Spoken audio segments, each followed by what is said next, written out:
मेरे यार जी मेरे को बहुत ही ज़्यादा याद आती है सिराज जी कितना है बलूचिस्तान कदा आंदा पाए ना फिलहाल ना उसी क्यों बस हाल ना उसी ना अस्सलाम वालेकुम क्या हाल है जी तबीयत से ठीक है मैं मोहम्मद जलील सूरत यूट्यूब चैनल एम जलील ऑफिशियल उम्मीद करूँ सारे दोस्त बिरा खैर खैरियत में हो तो ठीक ठाक दौलत करम और फजल नाज ब्लॉग करना स्टार्ट वीडियो शुरू करने से पहले सारी छोटी रिक्वेस्ट है चैनल को सब्सक्राइब करके बेल आइकन प्रेस करो ताकि आने वाली वीडियो की नोटिफिकेशन बिरा में बहुत जल्द मिल वजे वल करने हैं मज़ेदार वीडियो स्टार्ट और मैं व्यूअर्स अपने मदद करना चाहना क्यों जो दू त्रै या हार्ड थी कि मेरी वीडियो कहीं नहीं आ सकी क्यों कम की मसरूफियात बहुत ज़्यादा है कम वगैरह भी करना पड़ता है घर का और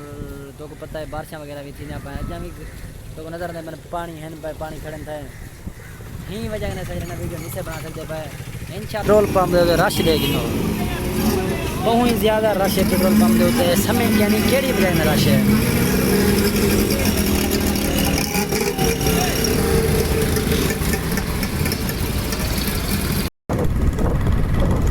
खुला माहौल खुला रोड बंगले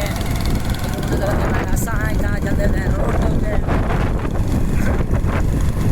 क्यों जो मेन रोड कह रहा है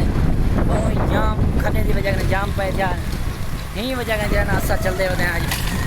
हल्के तो हल्के मतलब छोटे रोड होते हैं छोटा रोड समझो ना सर्विस रोड वो रोड तो मैंने कहना बहुत ही जाम पे थे